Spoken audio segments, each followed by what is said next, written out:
Hi అండి. ఈ వీడియోలో ఒక రెడ్ బ్రిక్ యొక్క ధర అనేది ఎంత ఉంది, ఎర్ర ఇటుక కాస్ట్ అనేది ఎంత తీసుకుంటున్నారు, అలాగే రెడ్ బ్రిక్స్ అనేవి కొనుక్కునేటప్పుడు మనం ఎటువంటి జాగ్రత్తలు అనేవి తీసుకుంటే మన హౌస్ కి మంచి క్వాలిటీ బ్రిక్స్ అనేవి మనం కొనుక్కోగలం. మీరు మీ ఇంటి కోసం రెడ్ బ్రిక్స్ కొనేటప్పుడు ఈ టెస్ట్స్ అనేవి మీరు చేసుకున్నట్లయితే చాలా ఈజీగా ఈ బ్రిక్స్ క్వాలిటీవా లేవా అనేది మీకు అర్థమైపోతుంది అనమాట.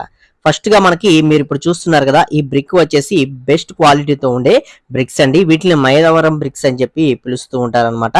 వీటి యొక్క కాస్ట్ అనేది మనకి ప్రెజెంట్ ఎంత తీసుకుంటున్నారంటే, ఒక రాయి కాస్ట్ వచ్చేసి 11 రూపాయలు అయితే చార్జ్ చేయడం జరుగుతుందండి. ఈ బ్రిక్ అనేది పర్ఫెక్ట్ సైజులో అయితే ఉంటుందండి. మీరు టేప్ పెట్టి చూసినా సరే పర్ఫెక్ట్ సైజ్ అనేది వస్తుంది అనమాట. 9 అంగుళాలు పొడవుతోటి, అదే విధంగా వెడల్పు వచ్చేసి 4 అంగుళాలు, అలాగే థిక్నెస్ మందం వచ్చేసి మనకి 3 అంగుళాలు. మీరు ఈ బ్రిక్స్ అన్ని కూడా ఒకే కొలతలో మనకి ఉండటం జరుగుతుందండి. కాబట్టి ఇవి మంచి క్వాలిటీ బ్రిక్స్ అనేవి చెప్పుకోవచ్చు.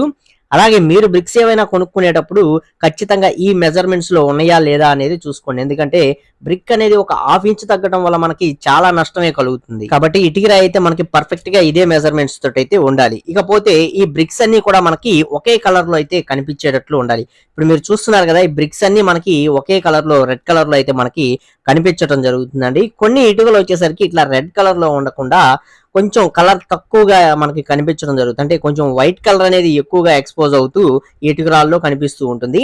అలాంటి రాళ్ళు మీరు తీసుకునేటట్లయితే అవి కొంచెం స్ట్రాంగ్ గా అయితే ఉండవు అనమాట. ఇటుక రాళ్ళు అనేవి సరిగ్గా కాలని ఇటుక రాళ్ళు మనకు అలా తెల్లగా అయితే కనిపిస్తూ ఉంటాయి.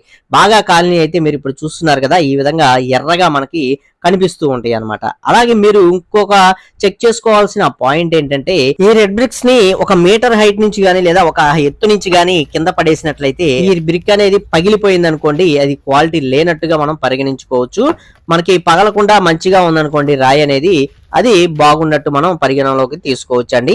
అలాగే ఇది 2 రాళ్ళని మనం 2 చేతులతో పట్టుకొని ఇప్పుడు చూస్తున్నారు కదా, ఈ విధంగా మనం కొట్టినట్లయితే ఇప్పుడు మనకి ఐరన్ సౌండ్ అనేది మీకు వినిపిస్తుంది కదా, లైట్ గా ఐరన్ తగిలితే ఎలాంటి సౌండ్ వస్తుంది అలాంటి సౌండ్ అనేది వినిపిస్తుంది కదా. ఈ టైప్ లో మనకి సౌండ్ వచ్చినా సరే బ్రిక్ అనేది మంచి క్వాలిటీగా గట్టిగా ఉందని మనం అర్థం చేసుకోవచ్చు.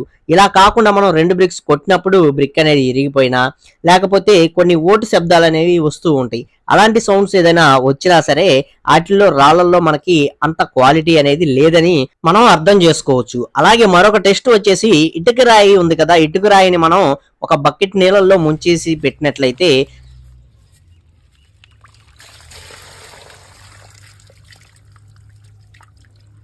ఇది 1 డే బిఫోర్ మనకి నీళ్ళలో నానబెట్టిన బ్రిక్ అండి. ఇది వచ్చేసి ఫ్రెష్గా ఉన్న బ్రిక్ అనమాట. ఈ బ్రిక్ అనేది ఒకటి తీసుకుందాం. ఇవ్వండి బ్రిక్ వెయిట్ అయితే చూడాలండి.